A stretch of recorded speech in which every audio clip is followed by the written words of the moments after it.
Good morning, everyone. Happy Wednesday. It is May 17th. Lisa, Lydia, Scott here on kind of another hazy, dreary day. Yeah, it's still smoky out there. We have no clouds. Once again, this should be a bright, beautiful blue sky, but the smoke has other plans. Yeah. So it's still really hazy out there. Do you want me to get into the forecast? Yeah. Okay. So that's going to stick around today. It kind of gives us those orange, red sunrises and sunsets. Temperature near 80, should be a little bit breezy this afternoon. I think a lot of folks are going to see the smoke get a little bit better and think, oh, finally, it's going away and it's dispersing. That's because of that breeze coming in out of the south today, kind of coming from drier, cleaner air instead of that smokier, dirtier air up in Canada. But then a cold front moves through later on today. And I think that's going to pull in some of that smoke actually from the upper levels of the atmosphere and bring it down closer to the surface. So it could get stinky. It might even get a little hard to see in spots because of that smoke coming down.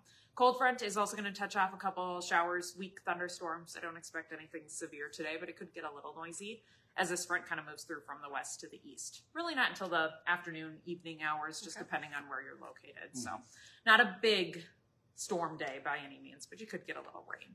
Then tomorrow on the other side of the cold front. Let's skip tomorrow. Yeah, tomorrow's not good. I think it's actually going to feel kind of fall-like tomorrow.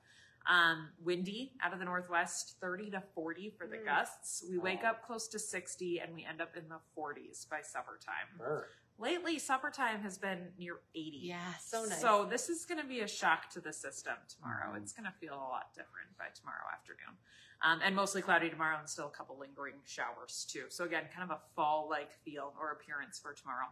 Sun shines back into the weekend though, and 70s do come back too. So it'll get better, but a little bit of a cool down. Lisa said this morning, this cold front is cramping my style. And that's the perfect way to put it because it has felt very summer-like lately. And then this cold front comes in and shakes things up. So get your grilling done today before it gets cold. Yes, before that thing comes in for tomorrow. I know the youth run is tomorrow for the Essential Health Fargo Marathon, and right now I have my son signed up, but we'll see if we want to brave the cold by the time 6:30 rolls around tomorrow afternoon and evening. So get the jacket back out for tomorrow. All right. You've been warned. Sounds good. Thank you.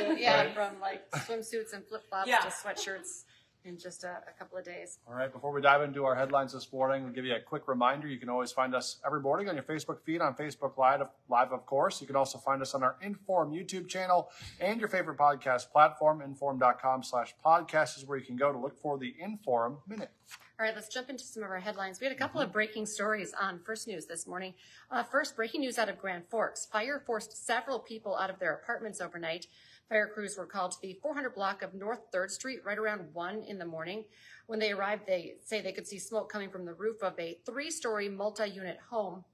They say the fire started on the 3rd floor, caused significant damage there, but the rest of the building also has moderate damage. Good news is no one was hurt. We are still working to learn the cause of that fire and when people can get back into their homes as well. An update on our other breaking story this morning. There was a gas leak at the West Acres Mall. We're told contractors were working overnight. They hit a natural gas line around 4 a.m. or so. They called Fargo Fire. Crews then came out there, shut off the valve to that pipe. Xcel Energy was also on the scene. Thankfully, no injuries there in that incident, but it's not expected to impact mall hours or store hours or anything like that. And this is a big update on a story we've been tracking for you. This morning, the Grand Forks School District is celebrating after voters passed a $79 million referendum. You may remember $55 million is going to be used to build a new Valley Middle School, $6 million to move the district kitchen, and the remaining $18 million for security upgrades. 4,000 people voted at the LIsa Center throughout the day. Of course, polls are open 7 to 7. More than 2,800 voted yes. Just under 1,600 voted no. The referendum needed a 60% majority to pass, and it got that, and then some. It had a 65% majority. So we'll continue tracking the developments, because we do know work on the new building should start next spring and be ready for students by the fall of 2025. This morning, the Cass County Sheriff's Office is warning people near the Bonanzaville area in West Fargo to not be alarmed. Law enforcement there is going to be doing some training today. It's happening from 5:30 this evening till 9:30 at night.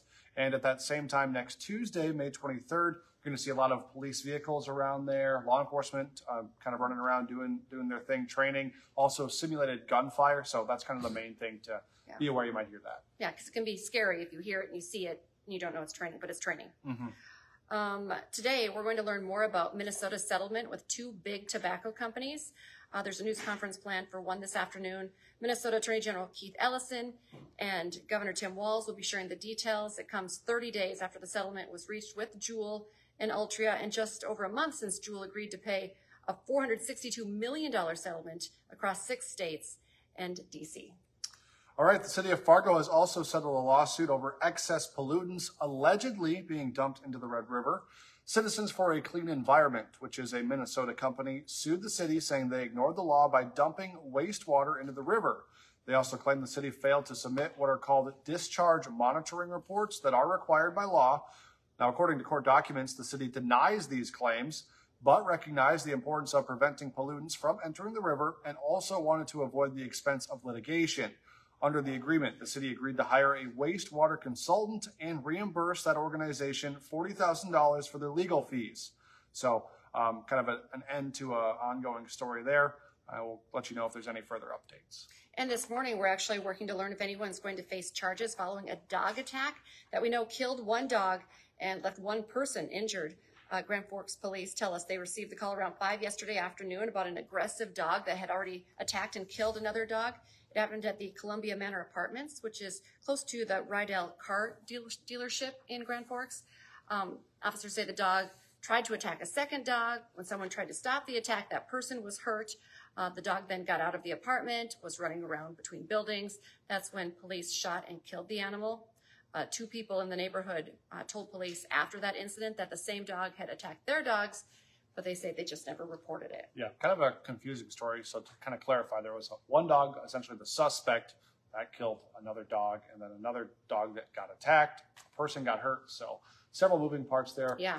We'll see what happens with those charges, like you said. Heads up for drivers in West Fargo. Expect a big road closure on Cheyenne Street later today for a special event that's happening. That is the Bike Safety Rodeo. So make sure you bring your bike. The event goes from 5:30 to 7:30 tonight, but I believe the closure will go from 4 till at least 8 o'clock. So just keep that in mind. They have all things bicycle going on, such as helmet giveaways, helmet checks, safe riding tips, bike maintenance, and an obstacle course. And there's even a chance to win a bike. Okay, coming up here this morning on Hot Mic with Dom Izzo from 9 to 11 on WDAY Extra. The Summit League Baseball regular season schedule ends this week with a big game. NDSU and SDSU will be a showdown at Newman Outdoor Field between those two. It's also going to feature 2 former West Fargo Packers going up against one another, and we're very excited about this. We're going to be televising that Jacks Bison game Thursday and Friday on WDAY Extra at 6:30. So, exciting. Yeah, maybe a little trash talk leading up to those games. We'll see what happens. All right. Don't forget, for 99 cents a month for your first 3 months, you can get all access pass to inform.com. Just go to inform.com/subscribe to take advantage of that deal. And remember to join us for our next newscast, 11 a.m. And then this afternoon again, 4, 5, 6, 9, and 10. Have a great day, everyone. Enjoy the weather before things cool down.